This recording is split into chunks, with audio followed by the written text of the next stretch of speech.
মাইলং ভিলেজে মাইলং যারা প্রতিবেশীরা এসেছিলেন এখানে কেন এসেছিলেন? আপনারা জানেন যে 2016-তে লাস্ট ভিলেজ কমিটি ইলেকশন হয়েছিল। সেই অনুসারে 2021-এ এপ্রিল মাস নাগাদ ভিলেজ কমিটির মেয়াদ, মানে যে নির্বাচিত বডি ছিল সেটা মেয়াদ শেষ হওয়ার পর আজ অবধি মানে ভিলেজ কমিটিগুলো ইলেকশন করার যে ভিলেজ কমিটিগুলো ইলেকশন হয়নি। তো এখানে কোনো চেয়ারম্যান বা মেম্বার পদাধিকারী নেই। তো রিসিভ ভিলেজগুলোতে এখন সম্পূর্ণ যে ইনচার্জ ওনাদের মাধ্যমেই পরিচালিত হচ্ছে এবং লোকাল ভিলেজদের যারা রেসিডেন্টস থ্রু গ্রামসভার মাধ্যমে ডিসিশন নিয়ে পঞ্চায়েত সেক্রেটারি বা যিনি দায়িত্বপ্রাপ্ত আছেন উনি জায়গায় এবং বিভিন্ন স্কিমগুলি বাস্তবায়িত করছেন। তো আজকে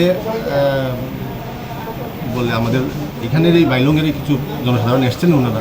ওনাদের বক্তব্য হচ্ছে যে লাস্ট ভিলেজ কমিটি আমাদের টিটিএসি শিশুদের এরিয়ার যে কাউন্সিলের যে ইলেকশন ফলাফল বের হয়েছে সেই মোতাবেক জনগণ একটা রায় দিয়েছেন। ওনাদের বক্তব্য হলে যে মেজরিটি পিপল যেদিকে রায় দিয়েছেন সেই অনুসারে পঞ্চায়েত পরিচালিত হওয়ার জন্য। তো যেহেতু আমাদের এখানে কোনো নির্বাচিত বডি নাই, পঞ্চায়েতের যিনি দায়িত্বপ্রাপ্ত আছেন উনি পরিচালনা করছেন এবং আগেও যেরকম করছেন উনি গ্রামসভার মাধ্যমেই করছেন। তো আমি এটাকে আশ্বস্ত করেছি যেখানে কারোর কথায় কোনো কিছু হবে না। তো পঞ্চায়েতের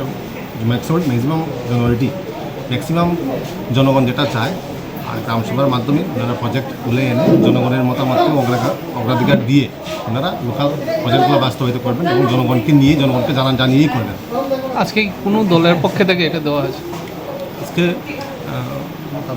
একটা ওনারা পঞ্চায়েত সেক্রেটারি মহোদয় একটা পঞ্চায়েত মনিটরিং কমিটিতে একটা প্রপোজাল পেয়েছেন, এলাকাবাসী দিয়েছেন, বিভিন্ন ওয়ার্ড থেকে নিয়ে 12 জনের একটা টিম ওনারা দিয়েছেন। তো উনি এটা বিডিও এবং সাবজেক্টিভ মহোদয়কে প্রেরণ করবেন। উপর থেকে একটা অ্যাপ্রুভাল আসলে পরে নেক্সট স্টেপ উনি নেবেন।